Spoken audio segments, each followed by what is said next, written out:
Barretos retomou as atividades comerciais esta semana após um consenso entre Câmara, Prefeitura e Ministério Público. Juntos, eles chegaram à conclusão de que o fechamento total dos serviços não gerou mudança significativa nos índices de isolamento social e nem mesmo nos números de casos de Covid. A Câmara de Barretos aprovou um projeto de lei por unanimidade que reconhece como essenciais todas as atividades comerciais da cidade. Da proposta, saiu o decreto municipal que autoriza o funcionamento. Comércio varejista, bares e restaurantes, salões de beleza, cabeleireiros, barbearias e manicures, shoppings e praças de alimentação, escritórios e empresas no segmento de advocacia, contábil, imobiliário, corretagem de seguro e empresas de tecnologia. E, por fim, poder legislativo. Cada setor com limite de capacidade, distanciamento, horário, exigência de uso de máscara e higienização das mãos com álcool em gel. O autor do projeto explica que houve um consenso entre a Casa de Leis, Prefeitura e Ministério Público. A gente fez uma pesquisa e nessa pesquisa verificou-se que em nossa cidade o fato de você fazer o fechamento do comércio não impediu que o vírus continuasse a se proliferar. Muito pelo contrário, o que vem acontecendo são festas clandestinas que são as principais culpadas disso.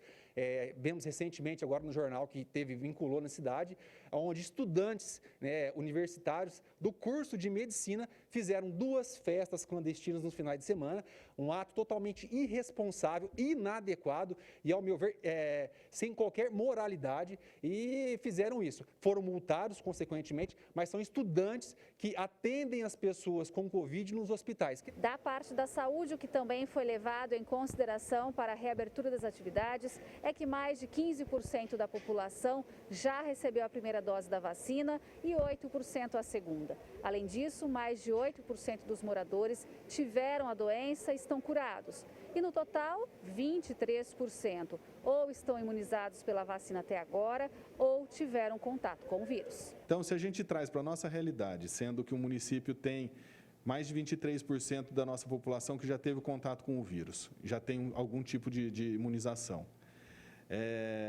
E o pico no meio de abril, a gente já chegou nesse pico, então a gente está num platô. Pessoas do Ministério também têm essa mesma expectativa. Então, agora, o que a gente espera é uma decrescente e, diante disso, a gente conseguir assistir os pacientes que necessitam de um cuidado mais intenso. Então, nós temos, por um lado, uma proporção maior de leito de UTI, uma expectativa de aumento. Do outro lado, uma expectativa de redução no número de casos positivos. Então, isso nos proporcionou a reabertura da economia. As lojas do comércio foram reabertas para o público na última terça-feira, com 15% da capacidade do estabelecimento, mas o horário comercial de antes da pandemia, das 9 da manhã às 6 da tarde. Para o comércio foi muito importante, para retomar a economia, para evitar aí desemprego. Então, a gente vê uma forma segura do cliente estar vindo até a loja e a gente poder estar fazendo essa venda presencial. Porque a venda online não são todos que conseguem fazer esse tipo de venda. Então, a gente entende que isso vai agregar, sim, valores para a gente conseguir a retomada da economia. Depois de 45 dias totalmente fechadas, as academias também voltaram a funcionar.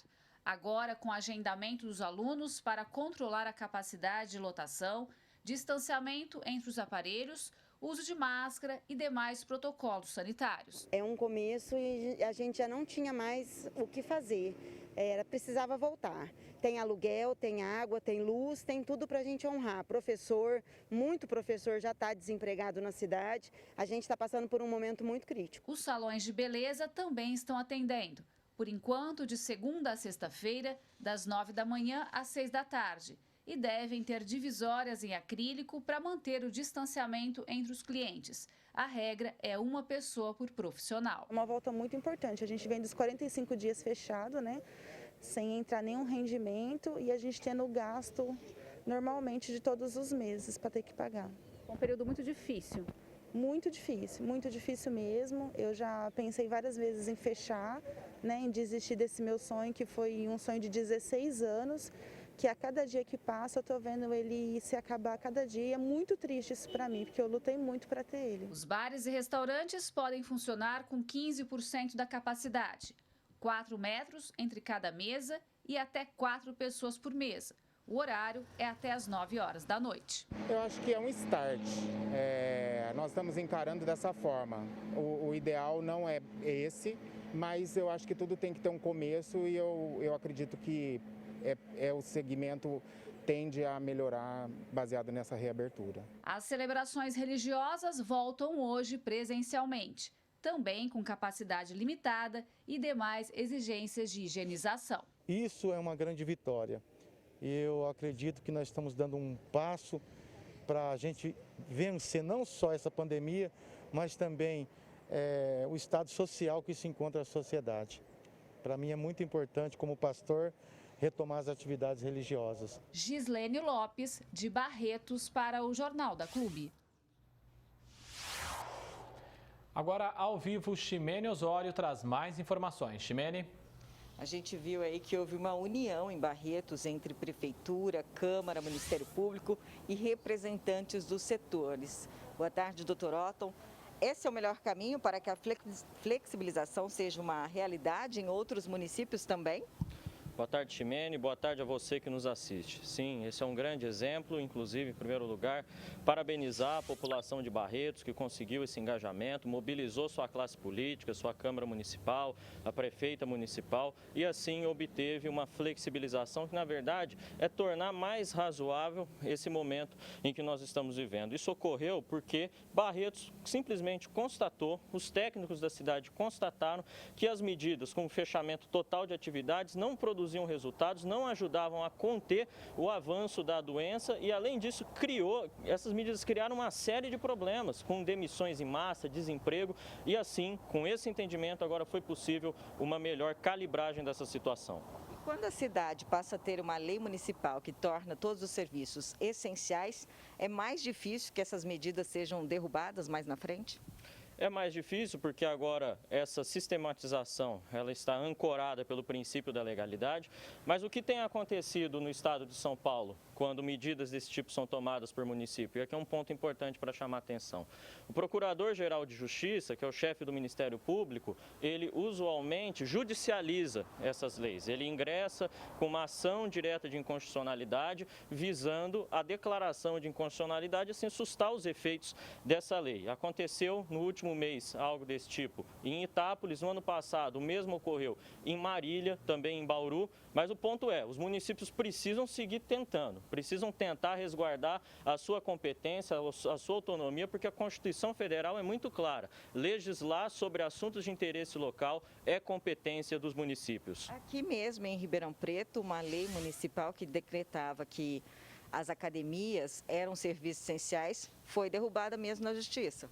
Sim, justamente por essa conduta do Ministério Público de judicializar qualquer iniciativa nesse sentido. E aí nós chegamos a uma situação simplesmente absurda, em que o Ministério Público e também o Poder Judiciário do Estado de São Paulo estão entendendo que um decreto do governador do estado vale mais do que uma lei de um município. Veja que absurdo, o decreto que é vinculado ao princípio da legalidade, que não pode criar novas situações jurídicas, ele tem valido mais do que uma lei. Por isso, os municípios precisam se engajar, precisam fazer como agora fez Barretos, para sempre levar essa questão à discussão e evitar que a autonomia de município seja tolhida como tem sido nesses últimos tempos e corrigir essa interpretação equivocada de Ministério Público e Poder Judiciário. Então quer dizer que passou da hora dos governos alinharem as medidas de saúde com a economia?